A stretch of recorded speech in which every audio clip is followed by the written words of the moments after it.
नमस्कार, अपना प्रदेश उत्तर प्रदेश उत्तराखंड देख रहे हैं आप। मैं हूं आपके साथ पूजा मोहन पांडे। बुलेटिन की शुरुआत बड़ी और अहम जानकारी के साथ करेंगे। ये बड़ी खबर डिप्टी सीएम केशव प्रसाद मौर्य से जुड़ी हुई लखनऊ से सामने आ रही है, जहां पर डिप्टी सीएम केशव प्रसाद मौर्य ने एक ट्वीट किया है। ट्वीट में लिखा क्या है वो समझ लीजिए। उन्होंने कहा, संगठन सरकार से बड़ा होता है। मात्र एक लाइन का ट्वीट है, लेकिन एक एक शब्द एक एक हजार अर्थों के बराबर। तो बड़ी खबर, अहम जानकारी आपको दे रहे हैं। इस वक्त की बड़ी खबर है ये। ट्वीट की जो कॉपी है वो आप देख सकते हैं अपनी टीवी स्क्रीन पर। क्या ट्वीट किया है केशव प्रसाद मौर्य ने? उन्होंने कहा, संगठन सरकार से बड़ा होता है।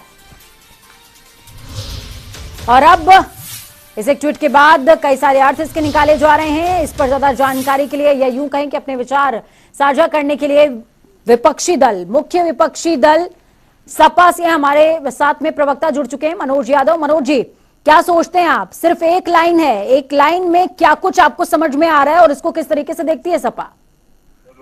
देखिए, ये बात स्पष्ट हो गई है कि ये जो उन्होंने लिखा है, संगठन से संगठन बड़ा है, सरकार नहीं बड़ी है, तो ये बात ना तो समाजवादी पार्टी को कह रहे हैं, ना बसपा को कह रहे हैं, ना कांग्रेस को कह रहे हैं। वो कहीं ना कहीं उत्तर प्रदेश की सरकार को इंडिकेट कर रहे हैं कि संगठन बड़ा होता है, सरकार छोटी होती है। तो योगी आदित्यनाथ जी को अंडरस्टूड होना चाहिए। हो सकता है कोई अंदर खाने दोनों लोगों में किसी तरीके की बात हो। और मैं तो एक बात कहूंगा कि अगर संगठन उनके नजरिए से बड़ा, ये मेरा सिर्फ एक ऐसा सुझाव है जिसको वो माने और चाहे ना माने, वो वाला है। उनको तत्काल संगठन के बड़े पद पे अपने आप को स्थापित कर लेना चाहिए और सरकार को ये बता देना चाहिए कि देखिए, संगठन क्या कर सकता है और सरकार क्या कर सकती है। ये सब अपनी अपनी नाराजगी के तरीके हैं, जो नाराजगी व्यक्त की जा रही है। बाकी मुझे नहीं लगता है कि कोई और बात है। वैसे मनोज जी, आप क्या ये समझ पा रहे हैं कि यहाँ पर संगठन से तात्पर्य क्या है? तात्पर्य आरएसएस से है या भाजपा से है? भाजपा। देखिए, आरएसएस तक तो नहीं है, ना आरएसएस तक है, ना आरएसएस केशव मौर्य जी की बात सुनता है। अगर मैं उसको इस तरह कहूँ कि जो आरएसएस है वो बड़े चुनिंदा लोग हैं जिनकी बात सुनी जाती है, जहाँ कुछ किया जाता है। बाकी बीजेपी तक ये बात है और बीजेपी ही तक वो सीमित भी है। और इनका वो गुड लक था कि हारने के बावजूद मंत्री बना दिए गए, क्योंकि पिछड़ों की राजनीति बीजेपी को दिखाना बताना, इसलिए उन्होंने वो सारी चीजें सामने एज उप मुख्यमंत्री के रूप में उनको स्थापित किया।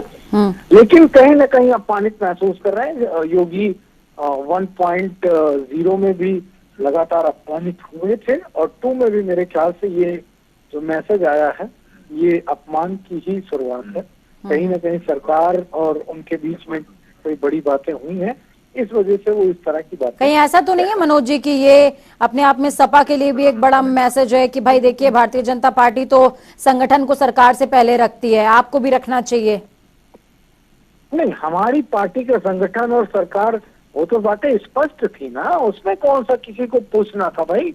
हमारे संगठन के ही लोग थे। हमारे यहाँ आयातित लोगों की संख्या तो इतनी थी नहीं सरकार में। ज्यादातर लोग जो संगठन में थे, जिनकी जिम्मेदारियां तय थी, जिन्होंने मेहनत की थी, उन जमीन के कार्यकर्ताओं को आगे बढ़ाया था। ये सारी बातें विदित है और सभी की जानकारी में है। और मैं उम्मीद करता हूँ कि वैसे बीजेपी के संगठन और आपसी किसी मैटर पे समाजवादी पार्टी बहुत इंटरेस्ट नहीं रखती। हम सरकार से सवाल पूछने के लिए हैं। उनके संगठन में कौन अध्यक्ष बनेगा, कौन नहीं बनेगा, कौन क्या करेगा, ये हमारा विषय नहीं है। और ना हम इस पर बहुत ज्यादा फोकस करके राजनीति करने पे पसंदगी अपनी जाहिर करते हैं। लेकिन एक स्पष्ट है कि सरकार बेहतर और स्मूथ, जो जैसा कि उत्तर प्रदेश की जनता चाह रही थी, वैसी कुछ चीजें हैं। मुख्यमंत्री करते हैं, प्रधानमंत्री जी का अलग है, गृह मंत्री जी का अलग है, उप मुख्यमंत्री का अलग है। ये सारी चीजें जो सामने आ रही है, ये उत्तर प्रदेश का नुकसान है, जनमानस का नुकसान है। और एक और बड़ी बात आपके चैनल के माध्यम से कह देना चाहता हूँ, वो मेरी सरकार के लिए भी होगा और इस सरकार के लिए भी है। सरकारें जनता के लिए और जनता के लोक कल्याणकारी कामों के लिए बनती है। सरकारें सिर्फ चुनाव जीतने के लिए नहीं बनाई जाती। और बीजेपी जब बेशर्मी के साथ इस बात को कहती है कि 365 दिन और 24 घंटे वो सरकार की बात कर रहे हैं, तो ऐसी चीजों पर मैं थोड़ा सा कम विश्वास रखता हूँ और ऐसा होना भी नहीं चाहिए।